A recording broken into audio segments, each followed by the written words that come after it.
Welcome to unique teachers. Unique টিচার্সে একটা বড় খবর নিয়ে আপনাদের সাথে চলে এলাম।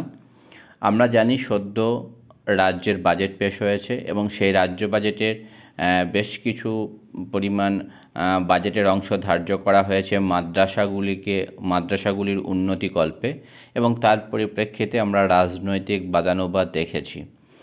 তো তারই পরিপ্রেক্ষিতে আমরা দেখতে পাচ্ছি কলম পত্রিকায় একটা রিপোর্ট পেশ হয়েছে এবং সেই রিপোর্টে বলা হয়েছে মাদ্রাসাগুলিতে প্রায় 14,000 শূন্যপদ রয়েছে শিক্ষক এবং শিক্ষিকাদের, এবং সেই শূন্যপদগুলি দ্রুতই নিয়োগ হবে।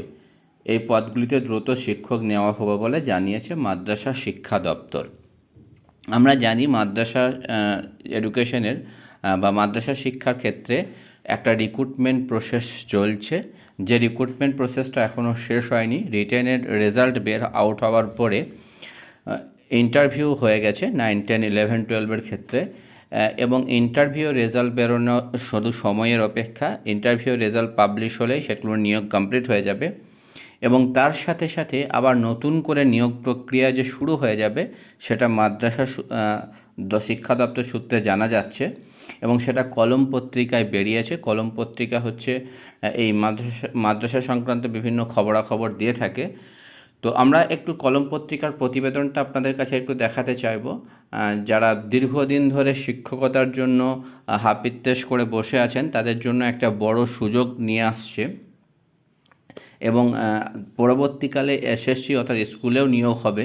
তার আগেই মনে হচ্ছে মাদ্রাসার নিয়োগ বেরিয়ে যাবে এই মাদ্রাসার নিয়োগটা কমপ্লিট হলেই। দেখুন প্রতিবেদনটা আমি এখানে দেখা রয়েছে। পূবের কলম, সরকার অনুমোদিত মাদ্রাসায় শূন্যপদ জানতে চাইল ডিরেক্টর অফ মাদ্রাসা এডুকেশন, যাকে আমরা ডিএমই বলে থাকি। দপ্তর এক নির্দেশিকায় জানিয়েছে রাজ্যের 614টি মাদ্রাসা কর্তৃপক্ষের কাছ থেকে শূন্যপদ জানতে চাওয়া হয়েছে। প্রধান শিক্ষক, সুপারিনটেনডেন্ট শূন্যপদ 28 ফেব্রুয়ারির মধ্যে জানাতে হবে। মানে প্রধান শিক্ষক ও সুপারিনটেন্ডেন্টদের যে শূন্যপদ সেটা 28 ফেব্রুয়ারির মধ্যে জানাতে হবে, আর সহকারী শিক্ষকদের শূন্যপদ 5ই মার্চের মধ্যে জানাতে হবে, এবং শিক্ষাকর্মীদের 10ই মার্চের মধ্যে জানাতে হবে। মানে আমরা বুঝতে পারছি সমস্ত নিয়োগই মাদ্রাসায় হতে যাচ্ছে। না হলে মাদ্রাসায় যদি নিয়োগ না হয় তাহলে পঠন পাঠন একদম তলানিতে গিয়ে দাঁড়িয়েছে। তারই পরিপ্রেক্ষিতে এই নিয়োগের সম্ভাবনা তৈরি হয়েছে। শনিবার ডিএমই আবির হোসেন বলেন, অনেকেই অবসর নিয়েছেন, অনেকেই বদলি হয়েছেন, এতে মাদ্রাসার শিক্ষক পদ খালি হচ্ছে।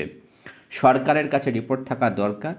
এতদিন সরকারের কাছে রিপোর্ট ছিল না, হঠাৎ করে সরকারের রিপোর্ট কেন প্রয়োজন পড়ল? কারণ রাজ্য বাজেট পেশ হওয়ার পরেই আমরা বুঝতে পারছি এটা একটা নিয়োগের দিকেই যাচ্ছে, এবং পরবর্তীতে সেটা উল্লেখ করেছে মাদ্রাসা শিক্ষা দপ্তর। আসছি সেগুলো অনেকেই এতে দরকার, সেজন্য উদ্যোগ নেওয়া হয়েছে। অনেক মাদ্রাসা শিক্ষক শূন্যপদ পাঠায় না, এতে মাদ্রাসার গাফিলতি রয়েছে। কিছু মাদ্রাসায় শিক্ষক বদলি দেওয়া হয়েছে, কিন্তু কমিটি নিযুক্ত মাদ্রাসায় শিক্ষকদের নিয়োগ হতে দেওয়া যায় না। অর্থাৎ কিছু কিছু মাদ্রাসা কমিটির সাহায্যে নিয়োগ করছিলেন, যে মাদ্রাসাগুলোতে কমিটি ডিএমই সরাসরি বলে দিয়েছেন যে কমিটির দ্বারা শিক্ষক নিয়োগ হতে দেওয়া যায় না, অতএব মাদ্রাসা সার্ভিস কমিশনের দ্বারা পরীক্ষা হয়ে সেগুলোকে নিয়োগ হবে। রাজ্যের মাদ্রাসা শিক্ষা দপ্তরের তথ্য অনুসারে 614টি মাদ্রাসা রয়েছে। সমস্ত মাদ্রাসা মিলে 5 লক্ষের বেশি ছাত্রছাত্রী রয়েছে। এর মধ্যে 60,000-এর বেশি অমুসলিম ছাত্রছাত্রী রয়েছে, তবে এদের বেশিরভাগ এসটি সম্প্রদায়ের।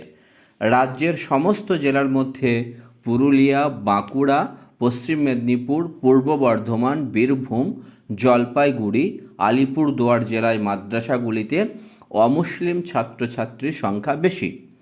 মাদ্রাসায় শিক্ষক শিক্ষিকার শূন্যপদ 14,000, এর মধ্যে শিক্ষক নিয়োগ ও বদলি প্রক্রিয়া অব্যাহত রয়েছে।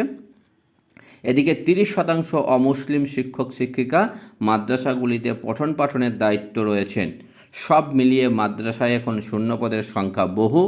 এই পদগুলিতে দ্রুত শিক্ষক দেওয়া হবে বলে জানিয়েছে মাদ্রাসা শিক্ষা দপ্তর। অতএব শিক্ষক নিয়োগ আবার দ্রুত হতে যাচ্ছে, এবং শূন্যপদ প্রায় 14,000-এর কাছাকাছি থাকবে। মানে বহু শূন্যপদ থাকবে, ধরে নেওয়া যায় 10,000 তো কাছাকাছি থাকবে। যে পরিমাণ শূন্যপদ বেরিয়েছিল তার কয়েক গুণ বেশি থাকবে। 5 থেকে 10,000-এর মধ্যে শূন্যপদ থাকার সম্ভাবনা প্রবল রয়েছে। তো যদি 5,000-ও সেই শূন্যপদ বেরোয় তাহলেও একটা বিশাল অঙ্কের শূন্যপদ বেরোতে যাচ্ছে। এবং স্কুলগুলিতেও প্রায় 10 বছর ধরে শিক্ষক নিয়োগ নেই, সেগুলোতেও নিয়োগ হবে পরবর্তীতে।